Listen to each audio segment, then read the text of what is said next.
नमस्कार साथियों, NMF news देख रहे हैं आप। आपके साथ मैं हूं अनुपम प्रसून। आज एक बहुत बड़ी खबर पाकिस्तान से जुड़ी हुई बताने जा रहे हैं। पाकिस्तान, ये तीसरा दिन था जब उसने फिर से सीज फायर का वायलेशन किया है, लेकिन ये सब करके पाकिस्तान ने एक बार फिर अपनी मुसीबत बढ़ा ली है। और ये मुसीबत कैसे बढ़ी है दोस्तों? 2019 में पुलवामा अटैक पूरा देश याद कर रहा है। पूरे देश को याद है वो अटैक, आतंकवादी अटैक। और उस पुलवामा अटैक के बाद भारत ने जो बालाकोट एयर स्ट्राइक किया था, उसे पूरा पाकिस्तान आज भी याद करके सहम जाता है। आपको पता है कि बालाकोट एयर स्ट्राइक जब भारत करने जा रहा था, उससे पहले भारत ने क्या किया था? ठीक वैसा ही कुछ भारत ने अब कर दिया है। पैटर्न सेम है, तरीका सेम है, और भारत का इशारा भी एकदम सेम है कि 2019 से भी ज्यादा बड़ा इंतकाम वो लेने जा रहा है। नरेंद्र मोदी कई मंचों से ये कहते रहे कि भारत युद्ध नहीं बुद्ध का देश है, और जब प्रधानमंत्री मोदी ये कहते हैं तो वो दुनिया को शांति का संदेश दे रहे होते हैं। भारत ये बता रहा होता है कि हम सहिष्णु हैं। भारत ये बता रहा होता है कि हम युद्ध नहीं चाहते हैं। भारत ये बता रहा होता है कि दुनिया में शांति, अमन का पैगाम होना चाहिए। लेकिन पाकिस्तान शायद इतनी आसान भाषा समझ नहीं पाता, इसलिए उसने इस बार पहलगाम में जो साजिश रची, आतंकी घटना की, वो ये गलती कर बैठा। दोस्तों, हम आपको यही बताने जा रहे हैं कि 2019 के पैटर्न की तरह प्रधानमंत्री मोदी ने फिर से एक बड़ी तैयारी कर ली है। वो पैटर्न क्या है, इसे बहुत अच्छे से समझिएगा। उससे पहले आपको एक मोटे तौर पर समझाते हैं कि कैसे आधी से ज्यादा बड़ी दुनिया भारत के साथ आ गई है पहलगाम आतंकवादी अटैक के बाद। हम आपको उन देशों की पूरी लिस्ट बताते हैं। बहुत ध्यान से उन देशों की लिस्ट को आप सुनिएगा, नोट करिएगा, और ये आगे आपको बहुत काम आने वाला है, क्योंकि इस वीडियो में बार बार इन देशों का जिक्र आएगा। जब ये अटैक की बात सामने आई तो अमेरिकी राष्ट्रपति डोनाल्ड ट्रंप ने फोन किया। और आपको पता है कि अमेरिका एक सुपर पावर मुल्क है और पूरी दुनिया की जियोपॉलिटिक्स का वो सेंटर भी है, मतलब केंद्र भी है।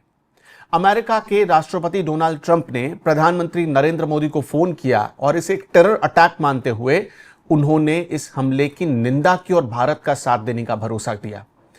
डोनाल्ड ट्रंप ने, आपको न्यूयॉर्क टाइम्स का वो आर्टिकल याद होगा जिसमें मिलिटेंट अटैक जब लिखा गया था, उसके बाद डोनाल्ड ट्रंप ने और खुद व्हाइट हाउस ने उसमें संशोधन करवाया था कि एक टेरर अटैक है, इसे टेरर अटैक लिखा जाए। वो तस्वीर सबको याद होगी। तो डोनाल्ड ट्रंप का बॉडी लैंग्वेज ये बता रहा है कि वो भारत के साथ पूरी तरह खड़े हैं। अब इसके बाद जो भारत का सबसे भरोसेमंद दोस्त है रूस, उसके राष्ट्रपति व्लादिमीर पुतिन ने भी नरेंद्र मोदी को फोन किया और हर संभव मदद का भरोसा दिया, मदद का आश्वासन दिया। रूस ऐसे मुश्किल वक्त में भारत के साथ खड़ा है और पहले भी खड़ा रहता रहा है। तीसरा जो देश है वो इजराइल है। इजराइल के जो प्रधानमंत्री हैं बेंजामिन नेतन्याहू, उन्होंने भी मोदी को फोन किया था और मोदी का साथ दिया। और अब तो बहुत सारी जानकारियां भी सामने आई कि इजराइल भारत को बहुत सारी तकनीक भी दे सकता है। वैसे भारत और इजराइल की दोस्ती सिर्फ हथियारों तक सीमित नहीं है, कृषि क्षेत्र में भी दोनों देश बहुत आगे बढ़ चुके हैं। इसलिए दोस्ती अब पक्की हो गई और नरेंद्र मोदी के सत्ता में आने के बाद, यानी 2014 के बाद, ये दोस्ती और प्रगाढ़ हुई है, मजबूत हुई है। श्रीलंका, जो कि भारत का पड़ोसी मुल्क है और एक वक्त वो चीन के गोद में जाकर बैठ गया था, श्रीलंका ने भी खुद इस घटना पर दुख जताया है और प्रधानमंत्री मोदी का साथ दिया। श्रीलंका के जो राष्ट्रपति हैं अनुरा कुमारा दिसानायके, उन्होंने फोन किया था। नीदरलैंड के जो प्रधानमंत्री हैं डिक स्कोफ, उन्होंने फोन किया। ब्रिटेन के प्रधानमंत्री ने फोन किया। जापान के प्रधानमंत्री शिगेरू इशिबा ने फोन किया था।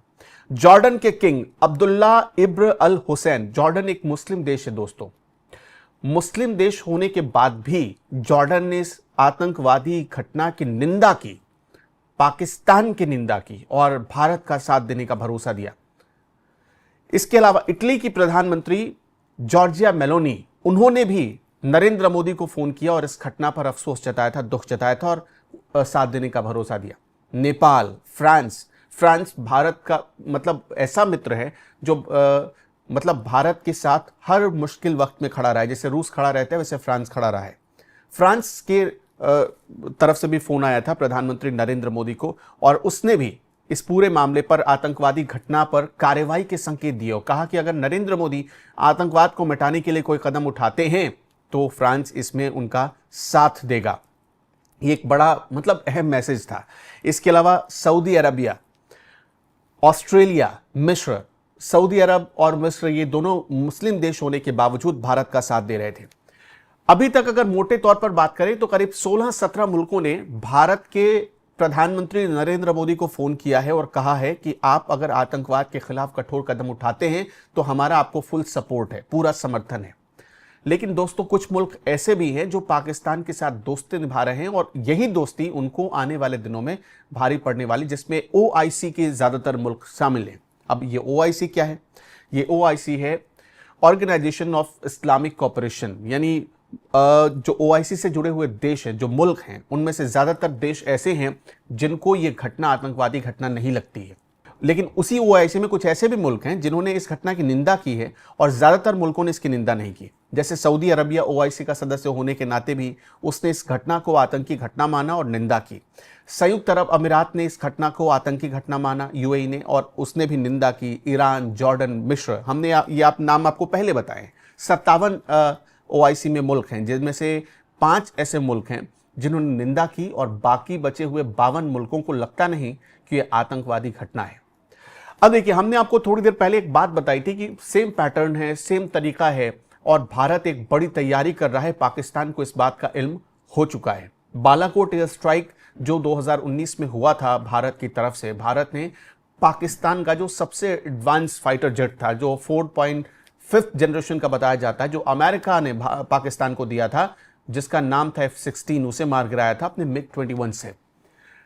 उस वक्त क्या हुआ था कि जब भारत इतनी बड़ी कार्रवाई करने जा रहा था और कार्रवाई पूरी हो गई, तब उसने अपने जो सबसे भरोसेमंद दोस्त थे उनको इसकी जानकारी सबसे पहले दी। जैसे कि जानकारी दी गई थी UAE को, जैसे जानकारी दी गई थी संयुक्त अरब अमीरात को, जैसे जानकारी दी गई थी सऊदी अरेबिया को, जैसे रूस को जानकारी दी गई थी, ब्रिटेन को जानकारी दी गई, बाद में फ्रांस को जानकारी दी गई। मतलब जो भारत के सबसे भरोसेमंद दोस्त हैं उन तक ये जानकारी सबसे पहले पहुंचाई गई और वहीं से पूरी दुनिया को पता चला कि भारत ने एयर स्ट्राइक कर दिया है। तब भारत ने पूरी दुनिया को अपनी ताकत भी दिखाई थी। अब एक बार फिर दोस्तों, उसी पैटर्न पर भारत ने एक बड़ी कार्रवाई की है। UAE के राष्ट्रपति हैं मोहम्मद बिन जायद अल नाहयान और ईरान के राष्ट्रपति हैं मसूद पेजेश्कियन। इन दोनों ने प्रधानमंत्री नरेंद्र मोदी से बात की है और प्रधानमंत्री नरेंद्र मोदी ने पाकिस्तान के खिलाफ होने वाली कार्रवाई के बारे में इन देशों को जानकारी दी। अब यहां एक बात आप मत भूलिए, अभी कुछ दिनों पहले ही सारे जितने भी देशों के राजदूत हैं, जितने भी देशों के हाई कमिश्नर हैं, उनकी एक बैठक बुलाई थी, विदेश मंत्रालय में बुलाई गई थी, जिसमें खुद विदेश मंत्री भारत के एस जयशंकर मौजूद थे। और उन्होंने इस बैठक में जो पाकिस्तान ने किया, कैसे साजिश रची, कैसे पहलगाम में टेरर अटैक हुआ, उसके क्या कनेक्शन है, कैसे लिंक है और मनी ट्रेल क्या था, कैसे आतंकवादियों के खाते में पैसे आए, इसकी पूरी जानकारी दुनिया के हाई कमिश्नर्स और एम्बेसडर्स के सामने रखी थी। जब ये जानकारी दुनिया को दी गई तब दुनिया ने पाकिस्तान के कैरेक्टर को फिर से समझ लिया। पाकिस्तान एक वक्त तो FATF के ग्रे लिस्ट में पहुंच चुका था, लेकिन बीच में उसने अपनी आदत में सुधार लानी शुरू की, लिहाजा वो ग्रे लिस्ट से बाहर हुआ। लेकिन अब एक बार फिर से पाकिस्तान के खिलाफ भारत एक बड़ा डोजियर तैयार करने की तैयारी में है और ये पाकिस्तान को बहुत बड़ा आर्थिक करंट देने वाले हैं। और ठीक इसी तरह जैसे कि अभी तक सर्जिकल स्ट्राइक हुआ, एयर स्ट्राइक हुआ, इस बार दुनिया में मतलब बहुत बड़ा फाइनेंशियल स्ट्राइक भारत पाकिस्तान पर करने जा रहा है और दुनिया के कई बड़े मुल्कों का इसमें उसे फुल सपोर्ट है। जैसे हमने आपको बताया कि UAE और सऊदी अरबिया, ये दो ऐसे मुस्लिम देश हैं जिनके पास पाकिस्तान बार बार जाता रहता है और आर्थिक मदद मांगता रहता है। लेकिन इन दोनों देशों ने जिस तरह से पाकिस्तान के खिलाफ नाराजगी जताई और प्रधानमंत्री नरेंद्र मोदी का साथ दिया है, उसने एक बड़ा मैसेज पूरी दुनिया के फ्रेम में देने की एक कोशिश की है कि पाकिस्तान के खिलाफ अब इन मुस्लिम देशों ने भी कार्रवाई का मन बना लिया है। मुस्लिम देशों का पाकिस्तान के खिलाफ आना क्यों जरूरी है और नरेंद्र मोदी का अगर ये साथ दे रहे तो क्यों ये पूरी दुनिया के लिए एक बहुत बड़ा टर्निंग पॉइंट साबित हो सकता है, क्योंकि पाकिस्तान भी एक मुस्लिम मुल्क है और इस्लाम के नाम पर वहां जो जिहाद पनप रहा है उसे खत्म कर सकते हैं बाकी के मुस्लिम देश, मुसलमानों को जागरूक करके, और भारत उसमें की रोल प्ले कर सकता है। इसलिए ये मुस्लिम मुल्कों को भी समझ में आ चुका है कि भारत का साथ उनके लिए भी बहुत जरूरी है। आपका इस खबर पर क्या सोचना है, क्या आपकी राय है, मुसलमान देशों का भारत के साथ आना, ख़ास तौर पर यूएई और सऊदी अरबिया का भारत के साथ आना, फ्रांस, रूस, इटली, अमेरिका का भारत के साथ आना और चीन का पहली बार ये कहना कि एक टेरर अटैक है। पाकिस्तान का सबसे खास दोस्ती तो माना जाता है चीन का ये कहना कि एक टेरर अटैक है, जिस चीन ने 2019 के पुलवामा अटैक को भी टेरर अटैक नहीं माना, वो अब ये कहने लगा है कि एक टेरर अटैक है। उसका ये मानना क्या समझ में आता है आपको इन सब चीज़ों से, हमें कमेंट बॉक्स में ज़रूर बताइएगा।